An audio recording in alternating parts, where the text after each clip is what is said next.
You call it podcast.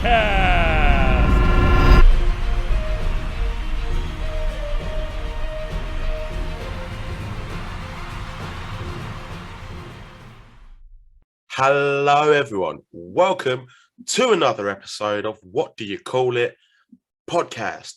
I'm your host, GB. It's good to be back. I haven't actually done one of these for a while. I did one live with Eric Young. If you haven't seen it, go check it out. Details are below. But in terms of how I normally do it in the setup, it's actually been nearly a month. So it's actually kind of a bit nervous, but I'm happy to be back. And I've got a wicked guest today. Today's guest is your Supreme Leader, the Italian Lion, Rocco Garzya. How you doing today, mate? You okay? I am very good.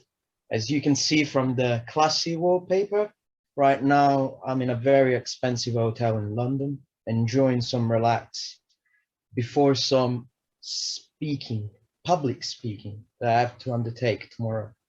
So I'm very good. And I just would like to remind you, every time you talk to me, you will address me as your Supreme Leader, because this is what we agreed before. Mm-hmm. When That is arranging fine. this I'm interview. I more than am happy. bringing views to your podcast. I am giving you the notoriety, but you will address me as your Supreme Leader, because let's not forget that this is a very powerful propaganda tool, and I'm here to exploit it to the maximum. That's fair, mate. I will address you as your Supreme Leader, but I think it's only fair for the listeners for you to explain to them why that you are your Supreme Leader. Like, why do you want not just myself, but the fans and your followers to basically refer to you as your Supreme Leader? I think that's a fair question. It is a fair question, and I can only answer partly to that question. Because when you follow a leader, there's always a degree of blind trust. Just look how nations follow leaders into wars, into policies that they would never accept normally, but they trust their leaders. And I ask fans of professional wrestling and just people that are free-spirited and want to fight for freedom to trust me and follow me as their Supreme Leader. I've been at the bottom of this life, and now I am at the top. And I can bring everyone that will make an effort to become a lion and stop being a sheep. I can bring them with me, and together we can build something that the world has never seen. And when I say these things, because I've seen these podcasts, and I see wrestlers coming in here and always exposing their business. This is not a character. This is a shoot, as they call it. Yeah. I don't fake who I am. I am who I am. Everything I say, I mean. And when I say that in 10 years' time, I'll be the most talked about leader in the world, I mean it, because I believe it. And there are hundreds of people right now that believe it. And soon there'll be thousands and millions. So you should be feeling very grateful to have someone that will lead probably this country and the whole world soon. I am very grateful, and I'm honored to have you on the show, my Supreme Leader. And I feel like you've given me an answer, and I thank you for that. As you like to say, it's either hunt with you or run. Or run. And it's a warning for anyone that opposes me, but also to everyone that is too sheepish and coward to join us. Because there are so many people always complaining that they hate their lives, that they're not happy, and they do absolutely nothing to change their lives. And I'm offering them the chance to stop living like little lambs, scared of everything, and own their lives and become what they're meant to be, lions like me. I think the fans that do feel stuck, because unless they want to do something about it, it's just, nothing's going to change. And you can offer them that, my Supreme Leader. Before we actually arranged this interview, I know you were busy in Italy, and I want to know, how was that trip? It was a very good trip. had many business meetings. And when I say business, means running my Lion Pride and my organization. And I also had the chance to coach some young wrestlers.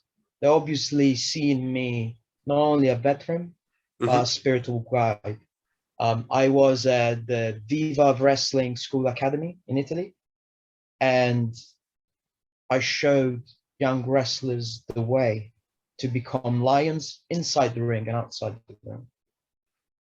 No, good. That you're not just, a supreme leader, but you're also giving back to those that want to follow your footsteps in wrestling as well.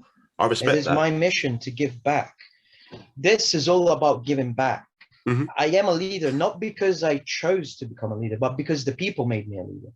I am giving back all the experiences that I had through my life, through my wrestling career. I'm giving them back to the fans, to the young wrestlers, and to the wrestlers I face in the ring. And I've been, as I said before, at the top and at the bottom. And when you're at the bottom, and I know there's so many people right now listening to me, they're at their bottom at their life, they're having a rough time, they don't believe in themselves. I know the way. I know how to make you feel like a lion, believe that you're a lion, and act and live every day as a lion. And teaching young wrestlers in Italy was very rewarding for me, especially because it was in the wrestling promotion that I started wrestling at almost 10 years ago. I never attended a wrestling show live. The first wrestling show I attended live, I was working on. I was the ring announcer at that wrestling promotion called Viva Wrestling. So for me, going there and having the chance to full circle, really, isn't it? Just start from the bottom. Yeah, it's full circle. And I'll probably go back there and wrestle again. I wrestled there multiple times since I left Italy and I came to England while stopping in Canada. But because of COVID and everything that has been happening in the world, I haven't been really been back in the past 2 years. So wrestling fans in Italy, keep your eyes open, because sooner or later I might be back in the ring. My supreme leader will be back. I know with COVID it has been difficult. I mean, not just for yourself, but I mean the listeners and everyone. It's a shit time, but we are pretty much come at the end of it, which is good. And it allows you to do more business across the world, which I can imagine, brings a smile to your face, as it is with the business that you're doing as we speak now. Just before I talk about your wrestling career, my supreme leader, I just want to quickly touch on something I heard on commentary during one of your matches in Wrestle Force. I basically heard that you're a big football fan. For those that listen to the show, and I think you've listened to previous episodes, you know that I am a big football fan. You support Roma, as confirmed on commentary during one of the matches. How do you think Mourinho is doing as a coach? Mourinho is just like me. He's a winner. He's a lion. So I have full trust in him, because just like me, I am taking sheep and turning them into lions. He's taking a team that hasn't won much. No. We might call them losers, and he's gonna turn them into winners. I mean, look what he's doing with Tammy Abraham. Like, he was kind of lost in Chelsea, and now he's become one of the. I mean, not saying he's the best in the world. Become a young lion. He's improved him. Absolutely, he was a sheep in Chelsea, and then now he's becoming a lion at Roma. In the Colosseum, of all places, where gladiators fought lions, we now are building a team of lions. And tonight, that's why I asked you to do this a bit earlier, because tonight Roma has a very important match with Bodo Glimt in the Conference League. I wouldn't want to be in the shoes of those Norwegians, because we're gonna batter them. My supreme leader, I wish you the best for Roma. As an Arsenal fan, we haven't experienced any European football this year, but next year, fingers crossed. So, my supreme leader, I want to know about wrestling. That's how I know you from. I want to know, what was your first memory of wrestling growing up? My first memory of wrestling. It's very hard to answer. I remember whizzing through the channels. Probably was 2003, early 2004, and bumping into SmackDown. And I just fell in love with it because I could see the power that this sport has on people's mind.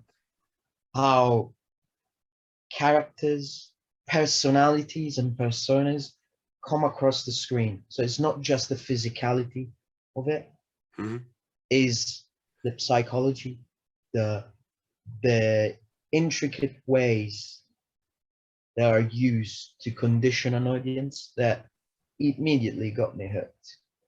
And Eddie Guerrero was the one that stood out for me. He was my favorite wrestler when I was a kid.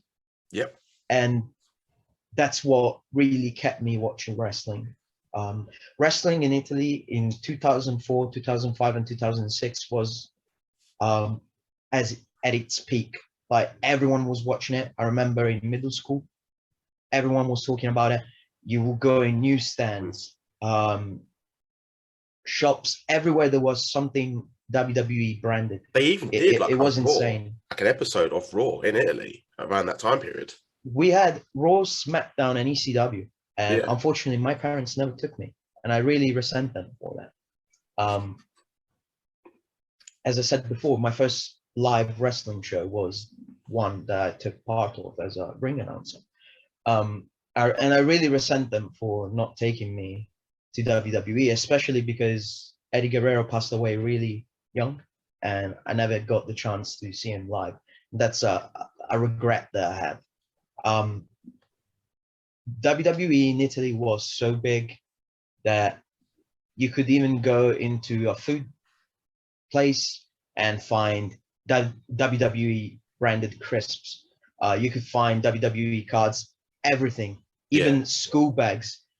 They were everywhere. And then after Chris Benoit died in those circumstances that we all know, WWE was taken off national TV. You could only watch it on Sky. So that I didn't know that, by the way, my supreme leader. That's that drastically reduced the audience. Most merchandise that you could find in shops disappeared. There was kind of a ban on wrestling. Like, you couldn't watch it on national TV, only on Sky by paying, the subscription. So, like, not everyone in Italy has a subscription to Sky or any other service like that. Yeah. And only recently, in the past few years, WWE got back on free TV channels, although not on the main channel. But plus, you've got the network now as well, which anyone can access online. Yeah, I think what limits network access in Italy is that they don't have an Italian announce team for the network. They got an Italian announce team for the Raw and SmackDown episode that go on TV. Obviously, they record after it goes live, so I think they air the episodes like one day after. So if Raw goes live on Monday in Italy, you'll be able to watch it on Tuesday with Italian commentary. But when I was a kid, to go back to my first memories of wrestling, I think there was like a 2 weeks gap. So like everything that will happen in America, we were 2 weeks behind.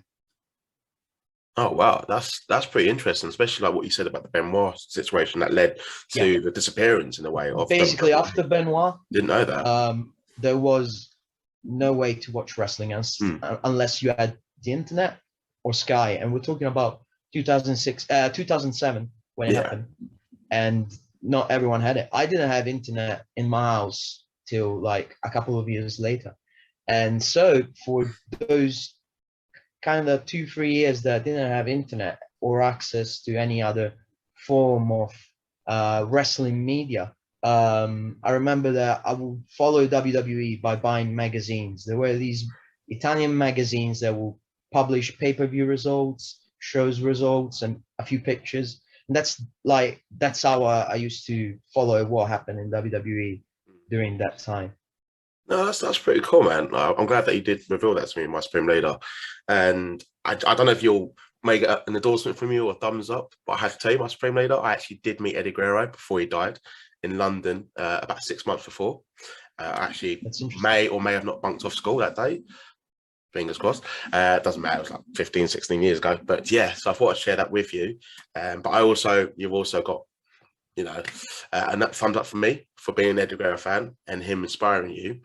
When did you know that you wanted to become a professional wrestler full time? Was there a moment in your life, or was it just since you discovered wrestling, you always wanted to do it? I think when Eddie Guerrero died, that was when, as a child, I decided I was going to become a professional wrestler. Yeah. As a adult, I think I was 18 years old, and I was reading Chris Jericho's biography, which is a very well-written book, and all the stories about him traveling and him, getting to know this crazy world of professional wrestling really inspired me to actually go out and find a wrestling school and start training. Yeah.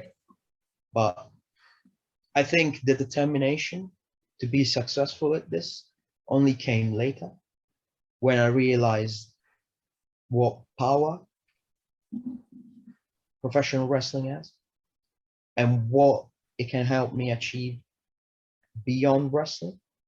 And as I said, this is a shoot.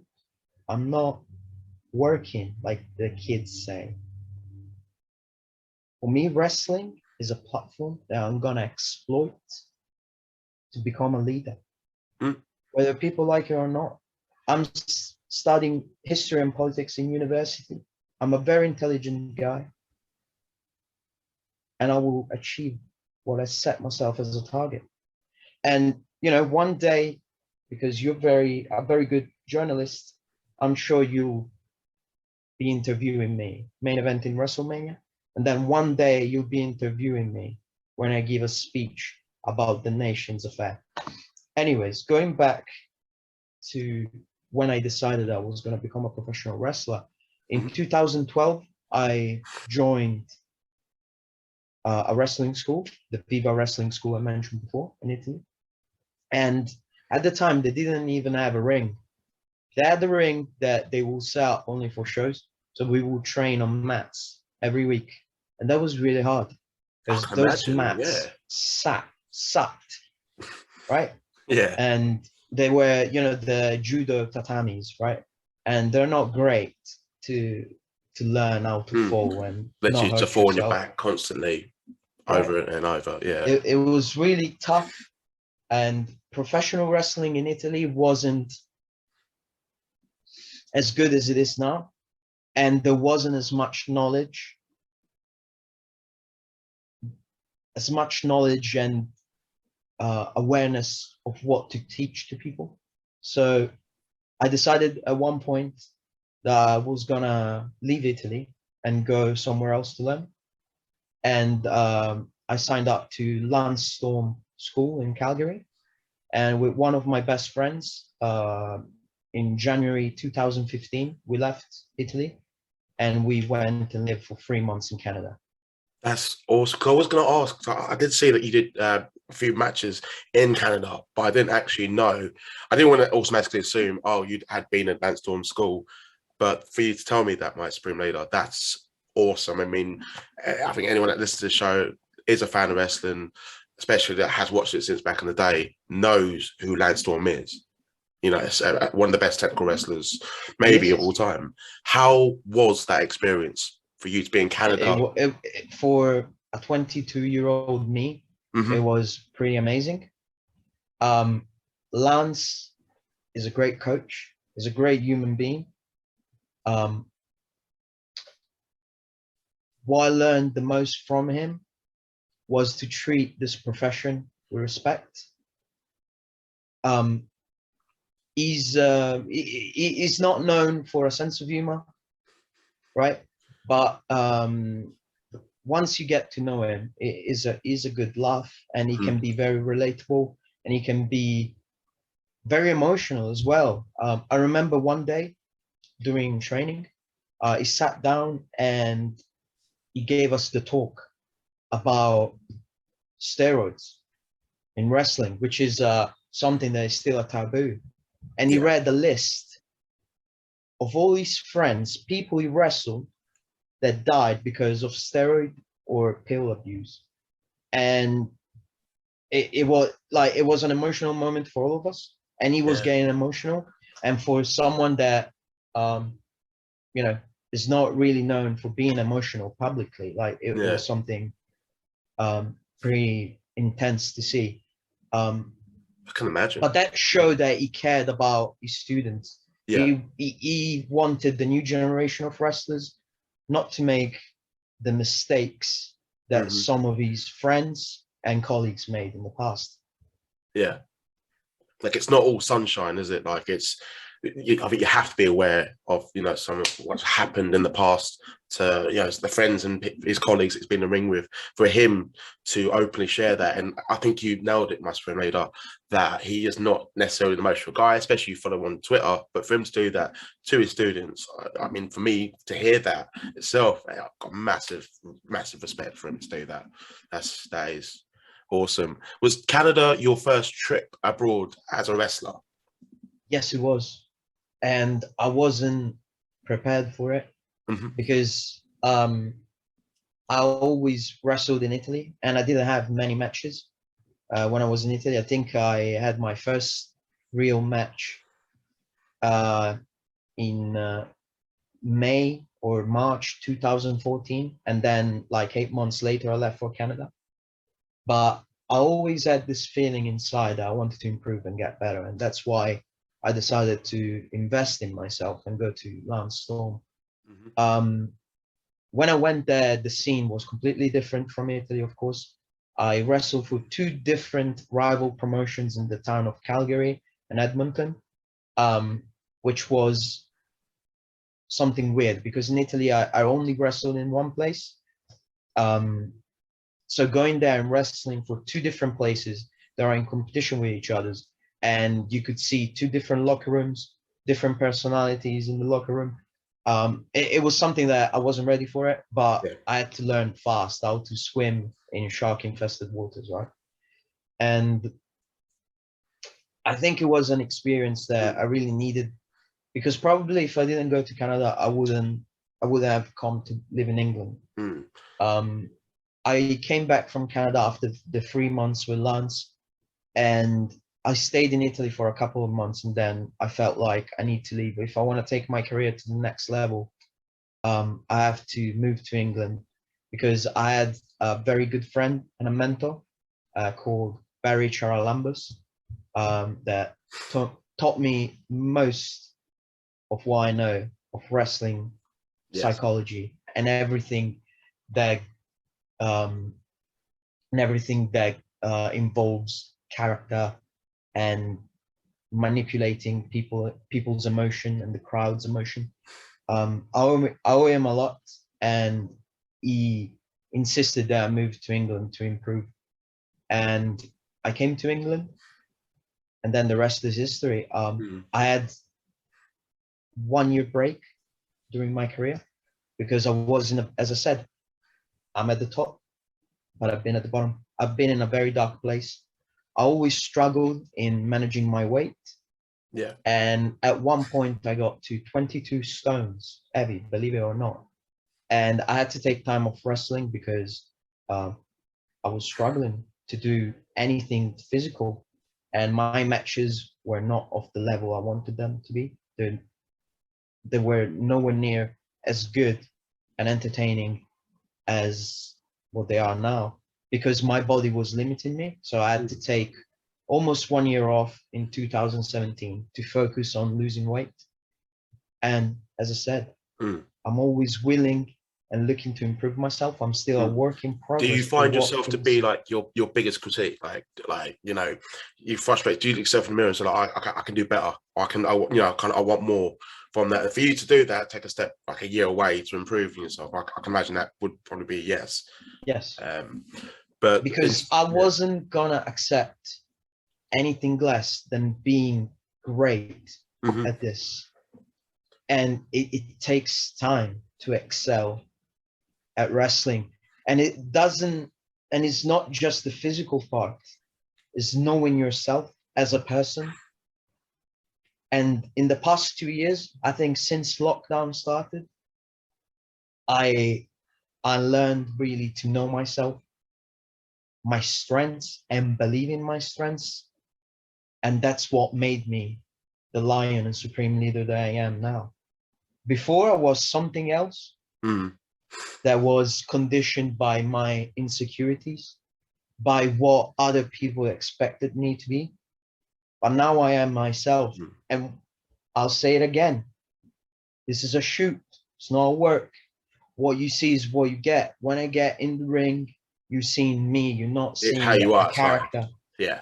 I mean, I can vouch for this. I mean, how I've basically got you on the show is, I mean, not necessarily to say you're rude, but I can tell you like you're a very confident person. And, you know, you basically but said, I wasn't.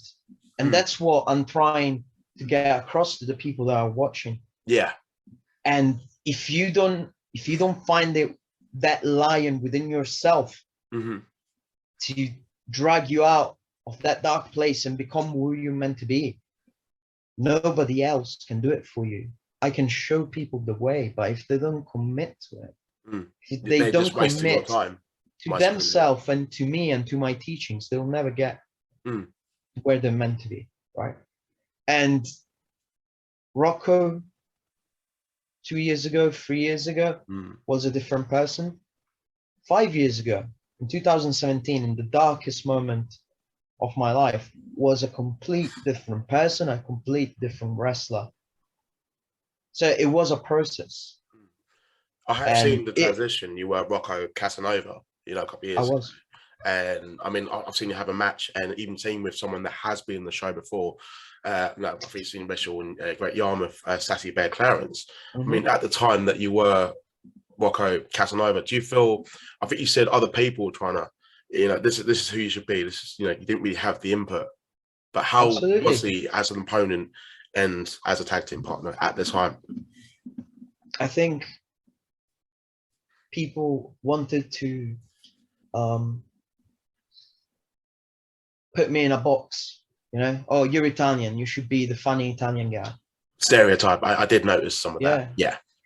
You should come out with a pizza. You should make people laugh. But I'm not here to make people laugh. Even the fans trying to where's my pizza. It's kind of, you know. You see what I mean? Like, it wasn't me.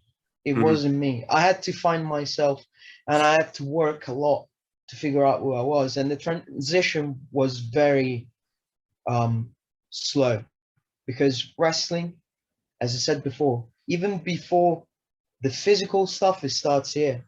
I don't remember who, but someone called it the human chess game, right? It's like chess when you're wrestling with your opponent, but most importantly, when you're wrestling with yourself in here, right? When you struggle, when you doubt yourself, when you don't know who you are and who you're meant to be.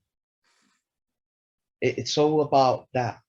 It's all about finding who you are and then projecting it out. Yeah. And I feel that wrestling needs more of that. Because just being yourself, but amping it up by 10. Exactly. But the difference with me is I don't even have to turn it up by 10. I'm like this. You know, I just had to find myself.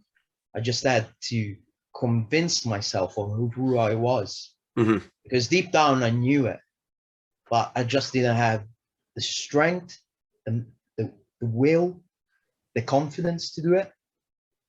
But now, thanks to the people that supported me and the teachings of very great wrestling minds, I gained confidence in my ring work And that gave me the confidence to bring out my real personality, what I am in real life, Yeah. to the ring. And that made me plan for my career, for what I want to achieve beyond wrestling, for what I want to achieve through wrestling. And I think more people in wrestling need to figure out who they are rather than just go out and, I don't know, do cartwheels. Even before, like, it's too late. It's like, oh shit, I wish I was myself. I wish I sort of incorporated this and that. And for you to do it at still at a young age, you know, it just means, you know, you've got more opportunities now. You're doing it your way, my Supreme Leader. I'm trying, and I will do it. Is there? I gotta ask. Actually, I think you may have answered it already, but was there a specific reason? Because you could have still been yourself, but the name changed. I think I kind of mentioned it earlier, touched onto it. You was previously Rocco Casanova, and now you are Rocco Garzya. Was there a specific reason to the name change? I know you said about the gimmick and the presentation and everything else, but the name is very important in wrestling. Is there a specific meaning to either name? First of all, Rocco Casanova was a very stereotypical gimmick and character. Mm-hmm. Right now, as I said, I'm not playing a character. I'm not playing a gimmick. Garzya or Garzya, I was properly pronounced in Italian, is my real surname. Rocco is not the name that was given to me by my parents, but it's the name that I chose when I decided who I was going to become. I was a great fan of rollerball Mark Rocco, so the name I chose is a sort of tribute to him. Casanova, of course, was something very stereotypical that worked for what I used to be before, for what I was told I should play, for what I was told I should be. But if I want to be myself, if I want to give people that feeling of genuinity, I had to make the name change and use my real name. Yeah. That's simple as that. And also listen to the words, right? The Italian lion and your supreme leader, Rocco Garzya. Listen. Now add to that your world champion or your world heavyweight champion. It has even a better sound to it. And I'll tell you what, add to it your prime minister, your president, Rocco Garzya. See, names are important. Names, especially now in our wrestling business that trademarks everything, and names, you know, they're changed every day because they mean nothing anymore. It's every week now. I'm saying it on, you know, on WWE television, and it's just I understand. It's hard to invest. I totally understand why they do it. Yeah, but it's just like if you've known someone like Walter, for example, who's been on WWE television for many years, and then you change it straight away to Gunther. But it's the same person. It is quite confusing. My Supreme Leader.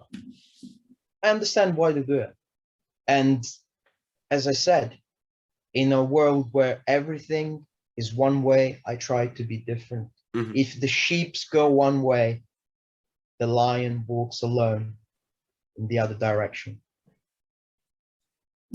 I've got an interesting question, and it's not necessarily wrestling related. I mean, you can actually include wrestlers if you want. A question that I've been asking recently, and I think I'm going to get a good answer from you, my Supreme Leader. If you can pick 3 guests, dead or alive, past, present, it can even be historical figures, 3 dream guests for your dream dinner party, who would you pick and why? It doesn't have to be wrestling related. Someone's even picked Jesus. You want me to get in trouble? Go for it. No. Why not? I'll put a label. Napoleon. I'd say Napoleon. Yeah. Donald Trump and Joe Biden. Because I'd enjoy really much see Donald Trump and Joe Biden argue. And in the meantime, I can have a meaningful conversation with Napoleon. Maybe one of my favorite artists. I know some people are not going to necessarily like that, but I thought it's funny. Doesn't offend anyone, but people like to moan for the sake of it. My supreme leader, and I'm sure you will agree with me on that one. I might even have to do a graphic on that one, but yeah, no, that's. I'm glad that's a good answer. To be fair, I do like that. Who didn't expect that? Sorry. Who in the UK wrestling scene do you think, as your supreme leader, would make a good follower, as opposed to someone you think would be good to hunt with, as opposed to running? Is there anyone that's caught your eye at the moment? I currently train at a very good wrestling school called Hustle Wrestling in London. Mm-hmm. And there's so many students with potential there. Yeah. So many that I think I could do something with them. Who knows?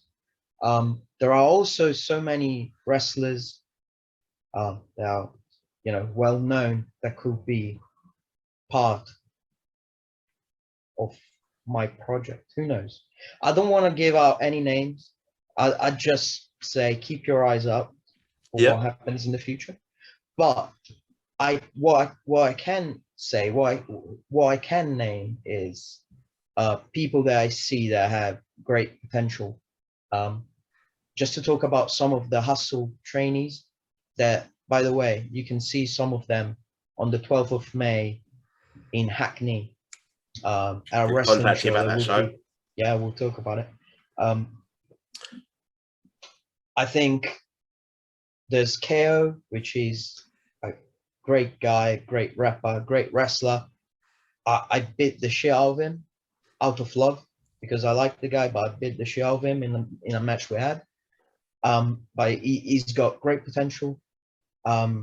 There's Honcho, which most people probably don't know, because these people, they have been training and they have been wrestling in these sort of underground shows that we've been having, where Hustle. We've been having for the past year some great shows, packed houses without even advertising. And for the first time now, we're opening the doors to everyone. We're having a big show where everyone can come and see us, and it's not just an underground thing that only a few people could come and watch. Now we're bringing in the big crowds. You've got right? Nina Samuel, and you get to see so many amazing talent. So KO, Honcho, some of my friends that that have been wrestling for a while, Smashing Mike, Tate Mayfairs, Sassy Bear Clarence.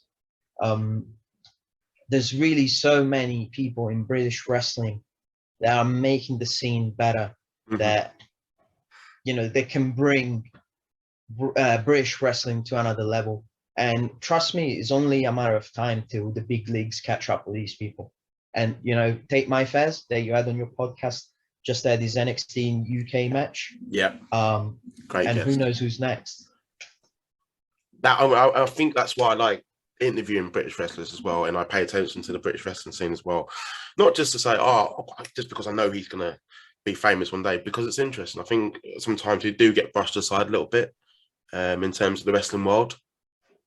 Yeah. At the same time, people forget like how much the styles influence wrestling itself and has changed the wrestling scene. And for you to be part of that is probably a big deal. Hopefully we'll actually get to see you in person at the Hackney show. I think I will be attending. You should come and see us for sure. Like, it's an order. Like, you don't have a choice. I mean, my supreme leader. I mean, there, and then you can bring a camera and you can interview me after I win my match. I'll probably do that, mate. What also I want to say about Hustle and the show that is going to happen is that you also see some great female talent. I was never a huge fan of female wrestling. I think his identity is like boys when they're young struggle to relate to female figures, if you know what I mean. Like you watch cartoons are about boys, and girls will watch cartoons about girls. That's what usually happens. So I never got into female wrestling, but the British scene and Hustle in particular, they have some great female wrestlers. There's Rain, Ava White. There are Laura Di Matteo, which she's a fellow Italian, and she beat me in the final for the Come actually tournament. being for the fair, I was Hustle going to say.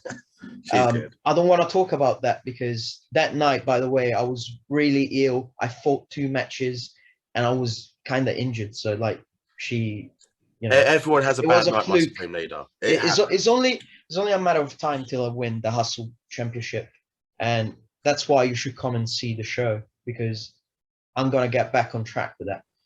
But female wrestling in England is really taken off, and those girls that you see at the Acne Week show for Hustle, they're some of the best. And the amazing thing is that they started wrestling only recently in the past year. And that's a huge credit to Sid Scala, which is an amazing coach that really dedicated his life, not just to wrestling, but to teach people. No, that's good. I think I've heard from Hustle, has been obviously produced talent, and obviously you're associated with it. So my Supreme Leader is for the listeners out there that may be interested in becoming a pro wrestler and are from the London area. Absolutely. You can find them on social media if you're interested, and you can follow Rocco as well. I'll put your details in the description below. But 1 or 2 more questions, and then I will let you enjoy the rest of your day, because I know the football is on, my Supreme Leader, and I don't want to keep you away from that, just because I respect you. I know you've mentioned about some future goals, Parliament, Championships, World Leader, but I'm talking about just specifically this year.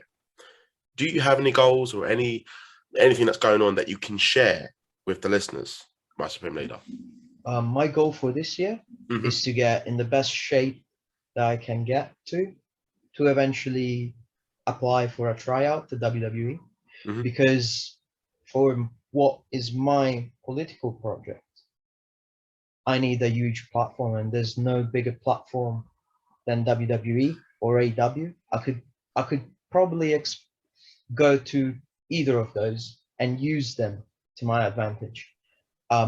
So one of my goals is to get in the best physical shape of my life to be able to eventually attend a tryout and join WWE.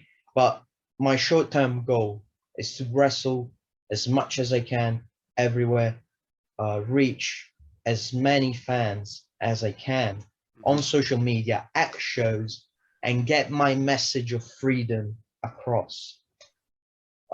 Whether it is through merchandise, views on a video. By the way, subscribe to the Rocco Garzya YouTube channel and social media. My goal for this year is to keep improving and meeting and getting in touch with more people. And on a personal level, is to keep learning. And this is an advice that I'm giving out for free for any aspiring wrestler. You never stop learning in wrestling. And I am grateful that I had the chance to learn from some of the greatest minds in wrestling. I had the chance to pick the brain of Dutch Mantel, the brains of Rip Rogers, the brains of EC3, Al Snow, all these people that have made history in pro wrestling. And I was blessed with the chance to have conversation with these people and to learn something from them.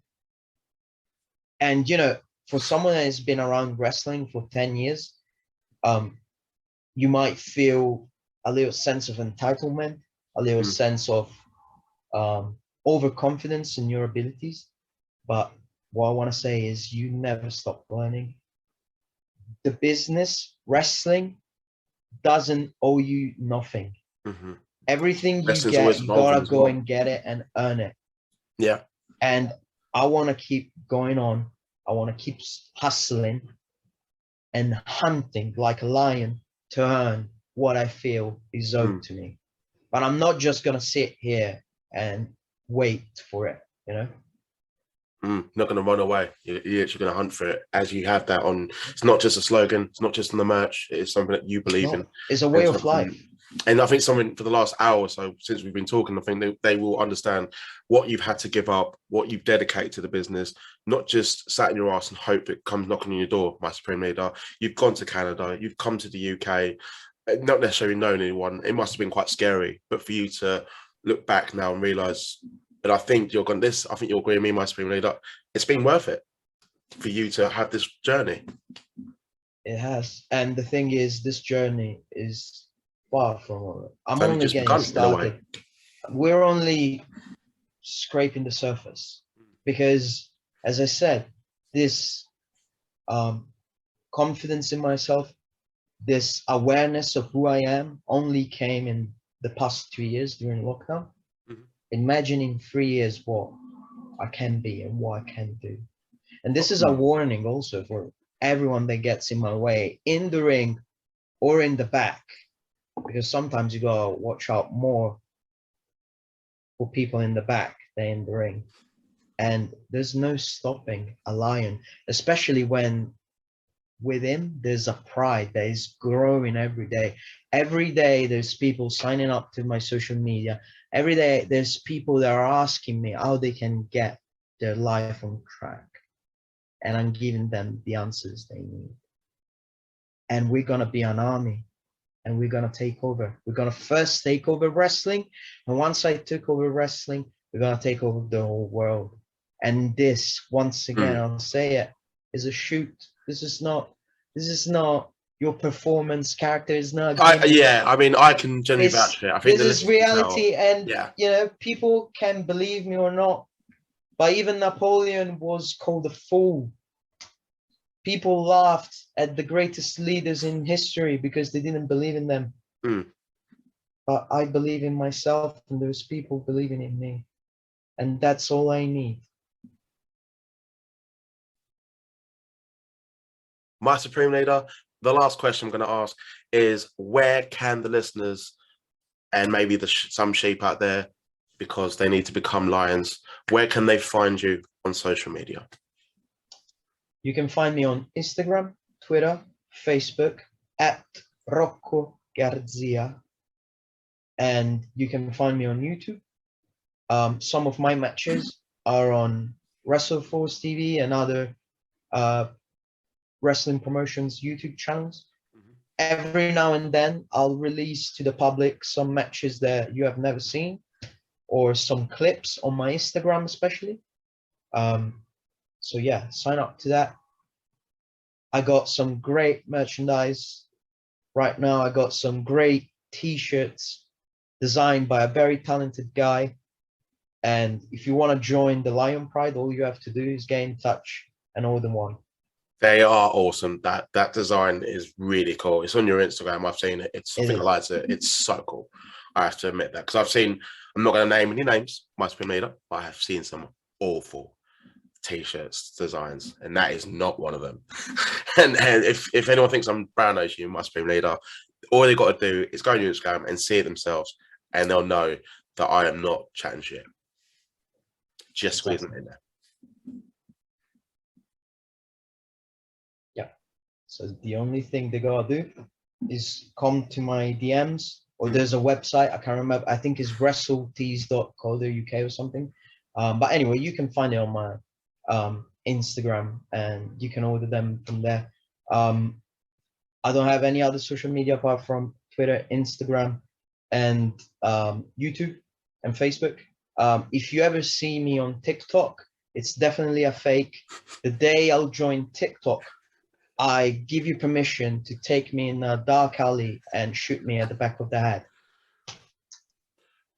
I literally, this is live footage. Like, I'm not even editing this part off, my Supreme Leader. This will remain. Now there's going to be a campaign to get Rocco on TikTok, and then we can follow up on what you said. I mean, when there's so much potential in a platform to reach more people, I'll consider it. But I don't want my followers to be mindless idiots. Yeah. So that's why I stay away from TikTok. I 100% do not disagree with you, my Supreme Leader. I'm not on TikTok. I never have been on it. I just think it's just. I'll have a look to make sure you're not, because if you're lying, If I'm lying, you're not going to be taking me anywhere. But I 100% do not have TikTok. I've got Instagram, Facebook, Twitter, YouTube. That is it. If I appear anywhere else, yeah, we'll be having words. Whoever got my account, but that is that's. I'm glad that we're on the same level, my Supreme Leader, about TikTok, because it's a weird app. There's so much shit on it, but no, that is awesome. Hopefully, we can have a chat in Hackney next month. The show, I think I can't remember the day. I think it's the 12th of May. It's the 12th of May, Thursday night. So I will probably be free that night. To be fair, I can just come straight from work in my shoot job, and that's quite cool for me to say that. I've never actually said that before. And we can probably do this in person. I'll bring a camera, and we can have a little conversation after your match. That'd be awesome. I want to thank you, my Supreme Leader, for coming on the show. I know your time is very, very limited, especially with all the business that you do outside of the ring, traveling. So, and the fact that you're doing this in a hotel, it means a lot to me. Well, I think we've had a great chat. We've talked about Roma, wrestling, Italy, Canada. You being the Italian line and my Supreme Leader. So thank you. For everyone that has listened to this episode, there's going to be more episodes of What Do You Call It podcast coming out very soon now that I am back after everything's been all over the place. But I'm here to stay, which is good. If you can follow, like, subscribe to this channel on YouTube, it'll be much appreciated. Then I can continue doing this, and I can continue to get more awesome guests like my Supreme Leader. For everyone that's listened to this episode, enjoy yourself. Have a great bank holiday weekend, because this will be coming out just before. But for now, everyone, take care.